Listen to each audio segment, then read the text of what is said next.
The United Kingdom is one of the oldest constitutional monarchies in the world. Starting with the Magna Carta in 1215 CE, England went slowly but surely in the direction of having an overseeing community and then a constitution that kept the power of the crown under check. And with that in place, they were also the first power perhaps to try their own king, a sovereign, in a court of law and sentence him to death. When King Charles I was executed as Citizen Charles Stuart by his own people, it was unprecedented. No matter what though, power is still very addictive and attractive. Even when it was the king who lost his head, it didn't deter people from wanting to become head of the state, only to eventually lose their heads, a story that continues even today in different parts of the world. Welcome to Masala History by Siva. In today's episode, we are going to talk about a brief period where England had no formal monarch. You will see that the person who was the leader of this period was a head of state, head of government, and once monarchy was restored, all was left was just his head, quite literally. So get on your time machines and let's travel to London exactly 361 years back to this day and view the stomach-churning story of Mr. Oliver Cromwell.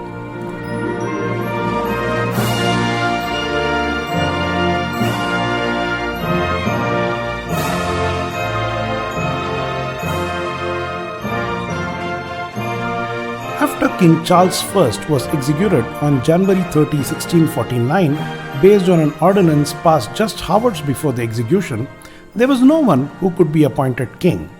With the execution of the king, England became a commonwealth, an arrangement without monarchy which was pretty much non-existent in the world during those times.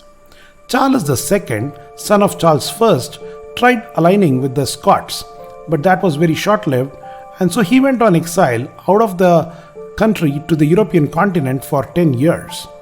The governance of England was left to what was called as a rump parliament, a group of people who had opposed the king. Oliver Cromwell, the army commander of the new model army, was the most important man of the day and pretty much directed how things needed to be run. First, he swiftly brought Ireland and then Scotland to his control, and became the first person to achieve total command of England, Scotland and Ireland since the time of King Richard the Lionheart.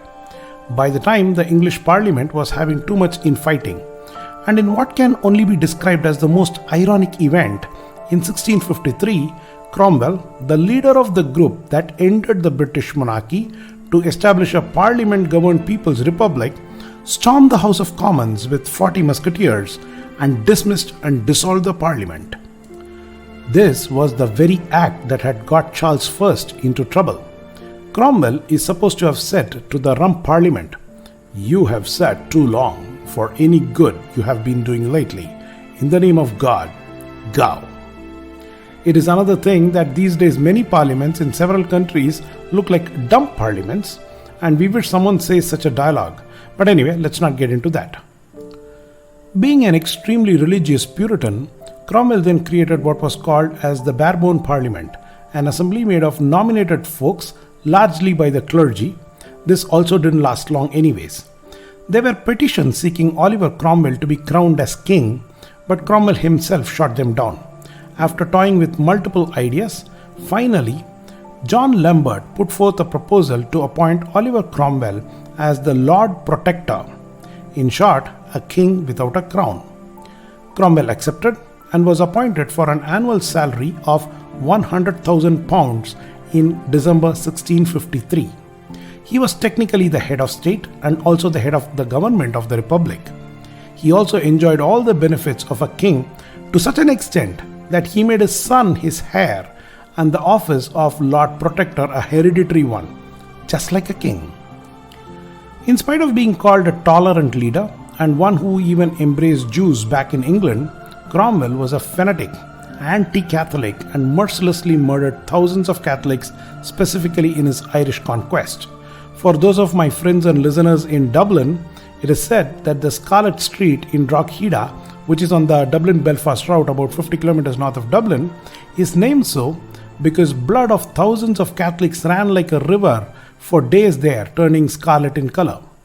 Cromwell is also famous for banning Christmas as a Catholic conspiracy. He first banned the singing of carols in 1654 and after 3 years abolished the entire Christmas festival. He was literally the Grinch who stole Christmas. For a man who was born as a nobody, a depressed peasant who went on to become an MP and then to become the most successful military leader who quelled civil wars and brought a firm grip on Ireland and Scotland, and eventually to become a pseudo-king, Cromwell has perhaps one of the best stories amongst the English rulers. However, the most interesting, or perhaps the most creepiest part of Cromwell's story happens after his death. Stay back with me to hear a gory story of what happened to Cromwell or his head after his death.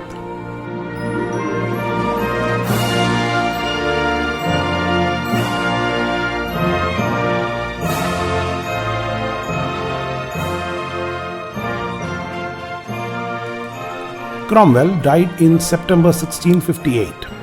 While his son succeeded him as Lord Protector, he didn't obviously command the respect or stand a chance, and finally the new model army deposed him and invited Charles II to return as the King of England, and thereby monarchy was restored.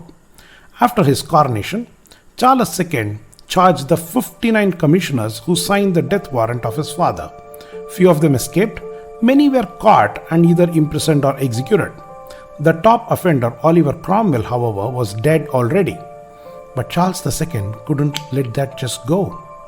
Charles ordered to exhume the body of Oliver Cromwell on the 12th anniversary date of execution of his father, the January 30th.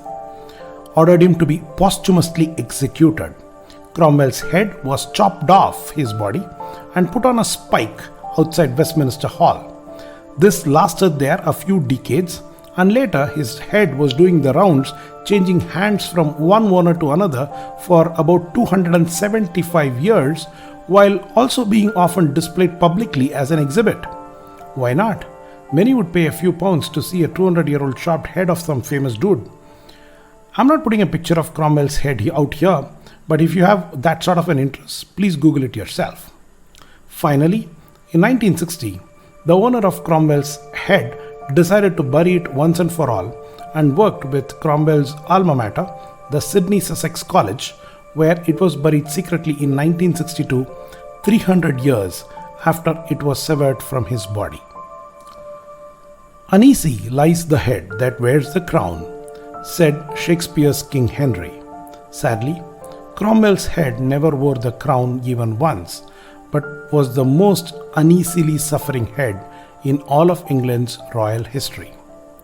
That's all for today, folks. Hope you enjoyed the story. I will see you soon again with yet another Masala history. Until then, stay safe, take care, bye-bye.